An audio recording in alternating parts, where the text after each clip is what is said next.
Testing, testing, 1, 2, 3. Okay.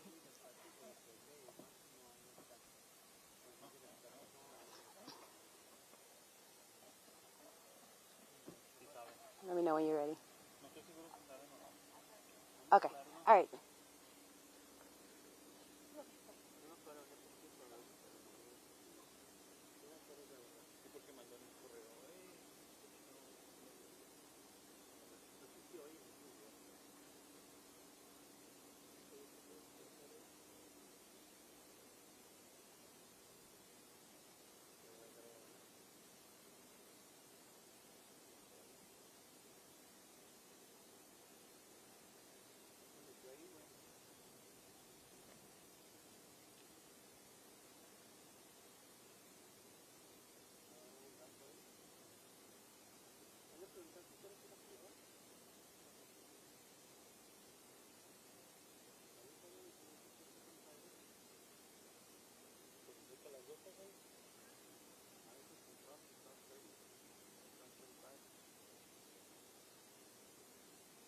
You said it's 12:30?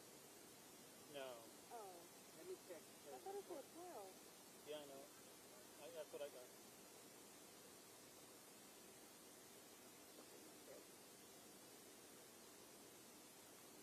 From 12 to 12:45. So at 12:39 we get one. No question. La cámara.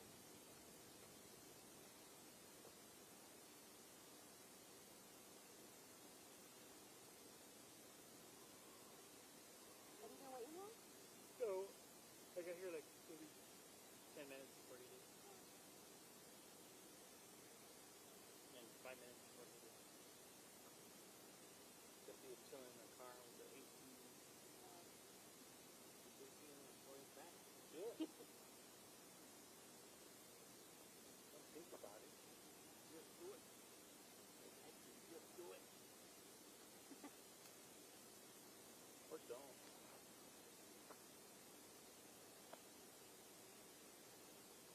The choice is yours.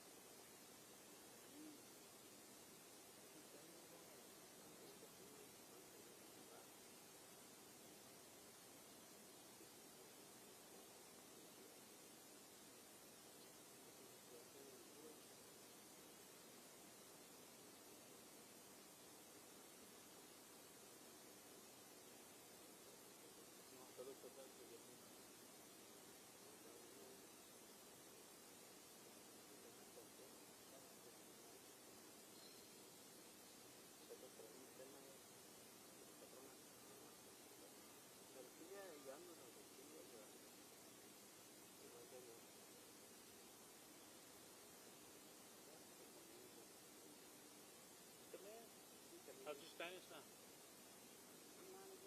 Nothing? Are you gonna pick it up or no? Hopefully. No, I've been learning in college, so I don't know. You're here for a few years or 2? Where from? I'm originally from Ohio, but I moved here from Phoenix. Oh, so Phoenix is fine. Yeah, but I mean, I lived here for like 20 years. Where, Phoenix?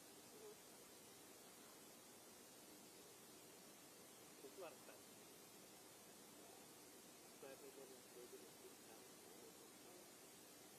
Right? Or did you hear people? No, they speak Spanish a lot. A lot? Mm-hmm. Oh, yeah. My family was. Right now there's a big old drug problem. Phoenix? Really? Not the nice part, not toxic. More like Glenwood. Oh, And Whittier. What's the background coffee? No. Yeah.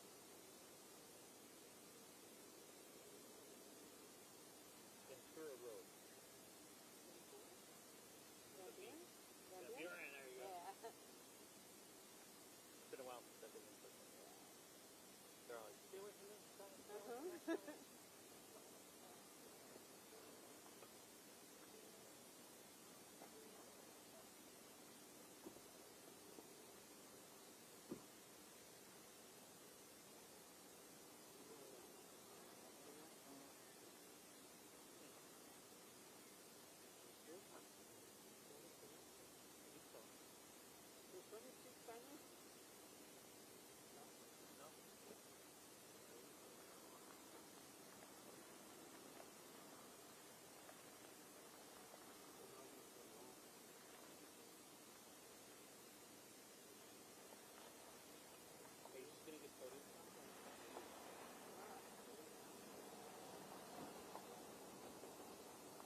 perfect.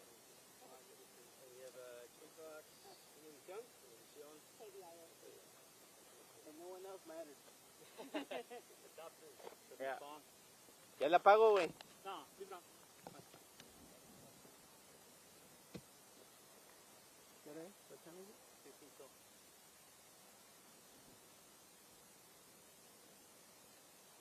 I'm gonna turn it off.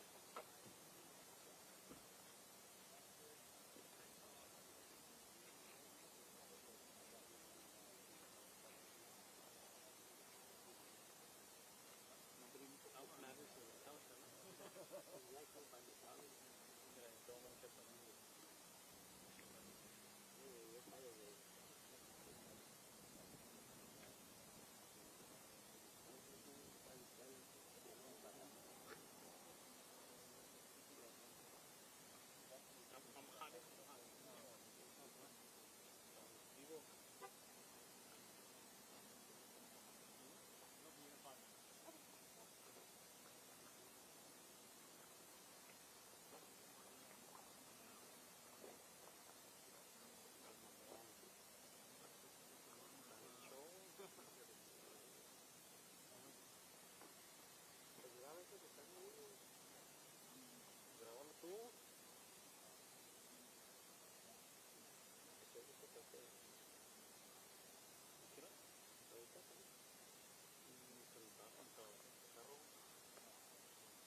Puedo bajarlo, güey.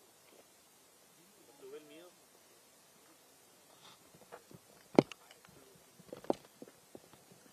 ¿Cómo lo sube? ¿No tiene para subir? Ah, sí. Hola. Hola. Pásale, pásale. Todavía no llega, ya está por llegar, se me hace que ese es. Ah, ok.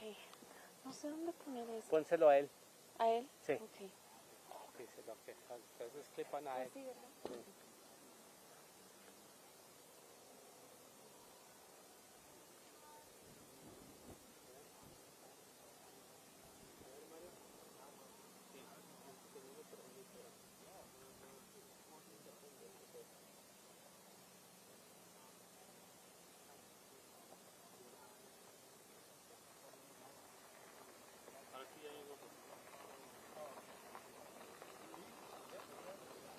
Mario, sí, ya llegó. Espérame, ni lo prendí.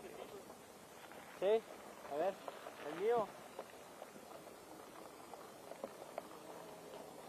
321, 321, ya viene el Clean Police, ¿sí está todo bien? Muy bien.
Good.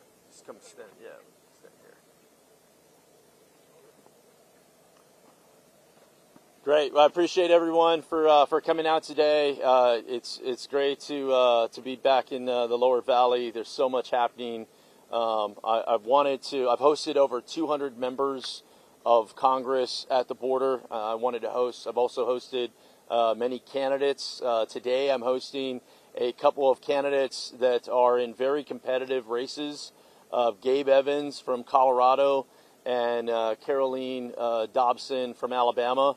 These are two races that everyone's going to be watching on November 5th, and depending on how their election goes is going to depend on if the Republicans hold the House or if the Republicans lose the House. So it's great to have them out here today. We started the day in downtown El Paso, meeting with business leaders, kind of understanding and hearing from the trade and commerce piece to what is happening along the border. We here in El Paso County know that all too well, and we got to see kind of a visual on what the border looks like, and that's another part of it too. Is once you see the border, you can't unsee the border and how everything's interconnected, and then from there, we visited with Border Patrol Union, and they took us for a ride along there. We started in the kind of Santa Teresa area, and we went along the border, kind of seeing the latest, hearing the latest, the tragedies. There's been over nearly 100 folks here illegally that have perished.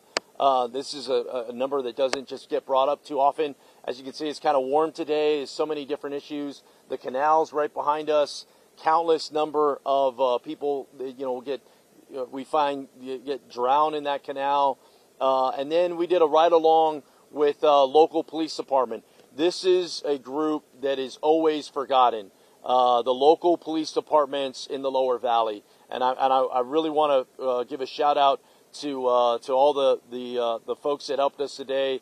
The Socorro Police Department, the San Elizario, San Eli Marshals Department, Clint Police Department. They were absolutely great in driving us around, showing us what is happening here in the Lower Valley, some of the challenges that they're dealing with on a daily basis. But I'll tell you this, whether they have 3 officers or whether they have 50 officers, the departments in the Lower Valley, the police departments, the law enforcement officers down here, they're keeping us safe. I'm grateful for what they're doing. They're making it happen with whatever they have. I'm excited. One of the community projects that I used this year was for a mobile command center for the Socorro Police Department, $5.5 million. That's going to help with equipment. That's going to help with manpower, all these different issues. We're also working with the San Eli Marshals Department on a COPS grant. This is ultimately, when we land this will allow us to add more police officers to the equation. And then Clint, one of the things that we're working on there is just space. And it's pretty ridiculous for a police department to have 400 square feet in an old area. And it's also not fair for the local citizens to have to pay for everything. So those are some things that we're working on. What I'm also excited about too, kind of unborder related, but it all ties into it, is one of my community projects this year is for a new community center here in San Eli. And San Eli is a beautiful community. It's long overdue that we have a community center that would not only help us here locally, just give us space to do the things that we want to do, right? Our veteran parade and other things like that. But I will end with this. Once you come to the border, you cannot unsee some of the things. Once you've done ride-alongs and listened to some of the people that live along the border every single day, these are the type of things that are going to ultimately make a difference. I have no interest in throwing rocks and blaming people. I already know the problem this border crisis has caused, and I know who's caused it, right? Harris and Biden have caused this border crisis. I'm all about fixing it, and these 2 candidates, when they're members, are going to help us fix that. So with that, I'd like to turn it over to congressional candidate Gabe Evans from Colorado. Well, thank you so much, and thank you so much, Congressman Gonzales, for hosting this and putting this together. It's really great for me to be back to this area. 3 of my 4 grandparents either were born in or immigrated to the El Paso Juarez area. My mom was born and raised in this area. And so coming back, coming down here as a kid in the 90s from Colorado and then coming back now, it really is enlightening to see how things have changed. Again, I'm Gabe Evans from Colorado, spent 12 years in the Army, another 10 years in law enforcement, and so I truly appreciate the work that our local law enforcement officers are doing in this area, that the Border Patrol is doing in this area, to try to make sure that we have safe communities, that we're enforcing the laws, because as we all know, when the laws are not enforced, that's what actually drives the humanitarian crisis. I spent 10 years making sure that my communities were safe, and as soon as our policies changed as local law enforcement, it took just a matter of days before the folks that were up to no good in those communities knew what was happening, and those criminal elements would take advantage of that. So we have to make sure that we're giving our local law enforcement, that we're giving our Border Patrol the tools that they need to be able to enforce the laws, because that actually reduces the humanitarian crisis and that keeps our communities safe. One of the things that I've heard and that's been really impactful to me just on this trip is hearing the dramatic increase in high-speed pursuits and high-speed vehicle crashes as a result of folks running away from law enforcement. I was the lead driving instructor for my agency. It was my job to make sure that we kept our communities safe. But when we don't allow our Border Patrol and our law enforcement to be able to actually enforce those laws, that weakness invites more illegal border crossings, that invites more illegal activity, and all that does is just jeopardize our community up to and including, as we just mentioned, these high-speed crashes. So really very thankful to come down here, to have the boots on the ground perspective of the situation. And the fact of the matter is, every community, every state is a border crisis as long as the border is not secured.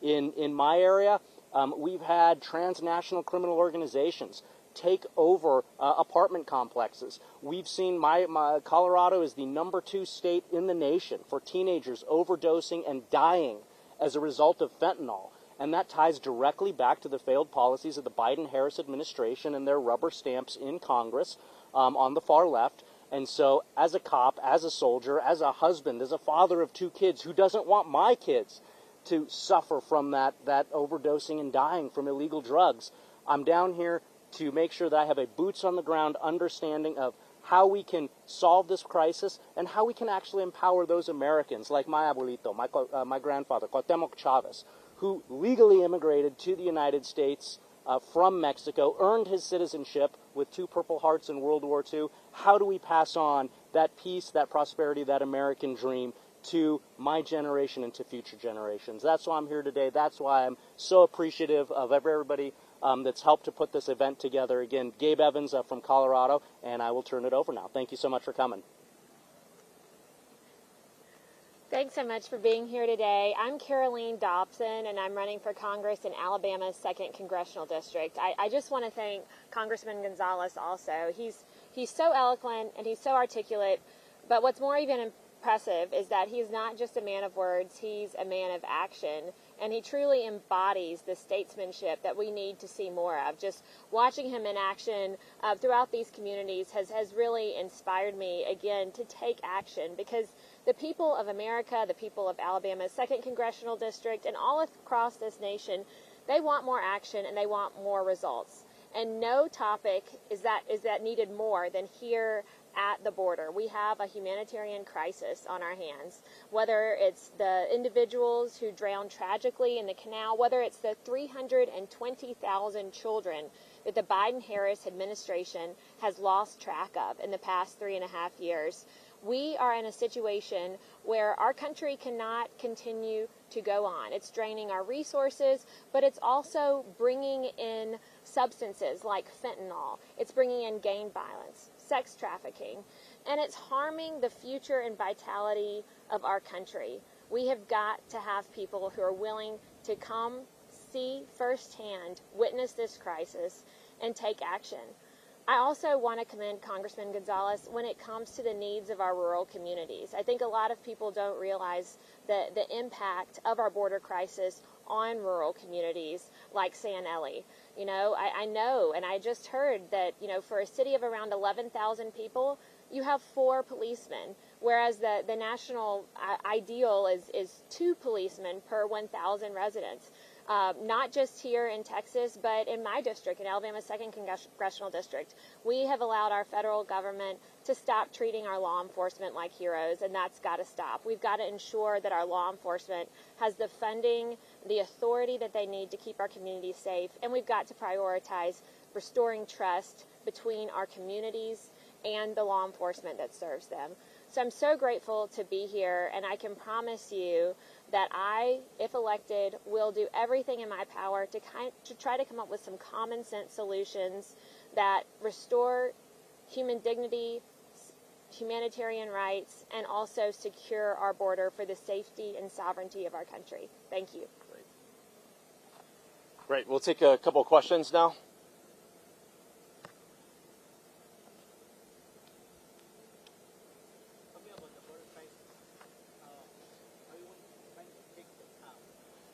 This is what I've seen. And remember, I represent 2/3 of the Texas-Mexico border, 823 miles. I've seen this border crisis continue to morph and change. And what scares me the most is these high-speed chases. There's not a citizen, an American citizen that doesn't have a story of some of the dangers and has either lost someone or been impacted by this. And so right now the numbers have dipped a little bit because it's hot as hell outside, right? And every year when it's around this time, the numbers go down. But I was having a conversation with the director of ERO, which is part of ICE, and he said, Tony, don't be surprised if the numbers go way back up, especially as we get closer to the election. The bottom line is this. Look, we're in, and it's very fitting, we're in the lower valley here of El Paso, which oftentimes feels very forgotten. And the Biden-Harris administration has forgotten us. They've abandoned us. We're on our own. We've been on our own. And so we can either complain about the issue or we can roll up our sleeves and get to work. And that's what we've been doing, is how do we empower our local law enforcement? How do we help the Border Patrol get back to enforcing laws? Grateful for DPS for what they're doing. But our citizens deserve to feel safe. Part of that answer, too, is a legal aspect where you have work visas. You've got a route where people aren't punished for coming over here and doing the right thing. Instead of what has happened is this administration has just encouraged illegal immigration, and they've made our lives less safe. They've made a place like El Paso and El Paso County, which we're all neighbors, we all know each other, they've turned our lives upside down. We've had enough. It's time for us to get our lives back. A big part of that is Republicans winning the House in November, and the two candidates behind me are going to be the key to that. Caroline in Alabama and Gabe Evans in Colorado. When they win their seats, that means the House needs to win, we will win our seats.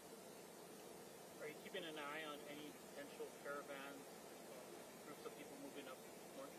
You know, yesterday I've been in El Paso County and the surrounding area for 3 days now. I started off. I visited Desert Haven, small community there outside in El Paso County. Then I went to Sierra Blanca in Hudspeth County. Then we went to Van Horn, and we've talked to some farmers. After this, the three of us will actually head to Tornillo, and we will visit with some farmers there. And one of the things that I've heard, that I've continued to hear, is the type of people that are coming over are different. They're no longer Mexican nationals looking for work. It's different people. And it's not even people just from Central and South America anymore either. It's people from the Middle East. It's people from Europe. It's people from Asia, all over the world. And so what I worry about is the safety of individuals. These caravans are starting to pick back up as well. I've heard more and more chatter of that for one reason, basically, November, the November election. Some people are worried that if President Trump gets in, everything's going to get shut down. So guess what's going to happen? They're going to flood the system before that takes place. And we have to be ready. Our citizens have to be ready. I also worry about school. Like a lot of us just went back to school. These high-speed chases through town, it just makes us unsafe. But if the law enforcement aren't enforcing the laws, it will create lawlessness. So we're stuck in this no-win situation where it's just pure chaos. And look, today, we're on the border. We're literally on the border, right? And we're talking about this today. But that impacts Alabama. That impacts Colorado. I mean, it impacts all of us. It's why I'm so grateful for these candidates to come down, see it firsthand, hear it not from me or other people. Hear it from people that live here, that understand it, that want a solution. I would say we are a warm and welcoming people, right? We will always be that. We'll give the shirt off our back. But what we're seeing right now is pure chaos. And you know what? This is what the administration wanted. I remember Veronica Escobar hosting the Vice President Harris and Mayorkas at the tarmac. They didn't come out here. They didn't come out to the lower valley. They stayed on the tarmac, and she gave a press conference where it said, "Welcome to the new Ellis Island." The hell with your new Ellis Island. We want our lives back. And a big part of that is us winning the House and making sure we take our lives back. Just for either of you to talk about the situation Clearly. on the southern border, how it's affecting your area.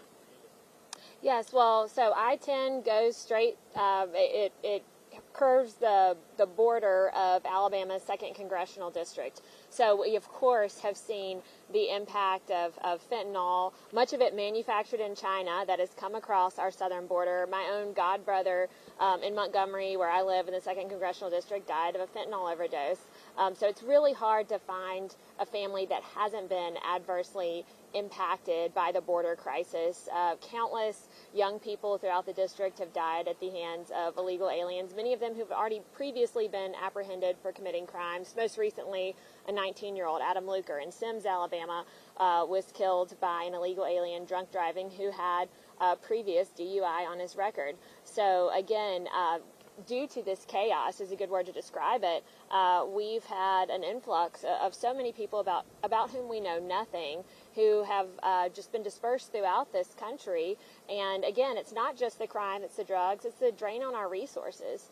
The fact that, you know, as it is, we are in a debt crisis, and we do not have the funding to pay for American citizens that we need to. We've seen VA doctors be diverted from Veterans Administration to treating illegal aliens at the border.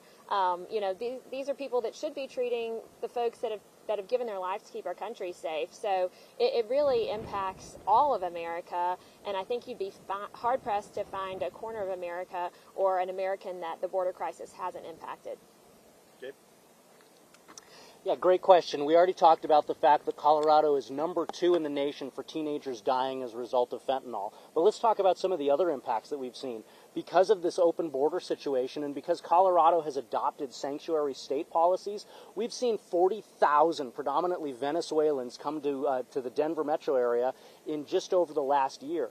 That influx has cost the city and county of Denver about $300 million since December of 2022 to date. That's an $8 million cut to the police department. That's $10 million in uncompensated care from our local hospitals that are shelling out taxpayer money for illegal immigrants, and they're not being able to recoup any of that money. The Department of Motor Vehicles couldn't even stay open for 40 hours a week for a while because of all of the cuts that were made to these critical public services in order to turn around and send that money to illegal immigrants and to the services that are needed there. As a veteran, again, I did a combat rotation through the Middle East. I know that veterans critically need care. But as you just heard my colleague allude to, we've seen Democrats vote against funding for the Veterans Administration because it doesn't allow them the ability to take money away from the veterans, away from veteran care, and divert it to illegal immigration. And so we truly are facing a situation where every state, every community is a border community, and we need to make sure that we're doing a couple of things. That those folks that are illegally trying to enter the country are held accountable. But again, as a grandson of an immigrant from Chihuahua, I also know that we need to work to make sure that the folks that want to come here and do it the right way need to have a viable path to come that doesn't result in them being stuck in bureaucratic limbo for 10 to 15 years. Enforce the law, keep folks out that are doing it illegally, and make sure there's a viable path for the folks that are trying to come here and do it the right way. Those are the things that I stand for. Those are the things that are going to help make the situation in my district, Colorado's 8th Congressional District, a little bit more tenable. Thanks so much. Great. All right. Thank you, everybody. I want to once again thank you to the Socorro Police Department for giving us a ride along, showing us firsthand. Thank you to the San Eli Marshals Department for giving us an on-the-ground look from real people, listening to real problems. And thank you for the Clint Police Department for hosting us. Thank you for the El Paso Sector Border Patrol agents for taking us along the border and showing us firsthand. I literally I've hosted 25 of these visits. I mean, I've been out here nonstop. Every time I come out here, it's always something different. It's always a different issue that's going on. But the problem has to stop. Americans deserve to feel safe, and we can also be the warm, welcoming country that lets people come through legally through a work visa process. You want to come and work, we got a job for you. If you're here illegally, we have no interest in allowing you to come and turn our lives upside down. Plus, the amount of just criminal activity has increased greatly. Once again, big shout out to all our rural police department for doing that, and our ranchers and farmers that are doing it as well. So thank you, everybody, for covering it. Y'all have a great day.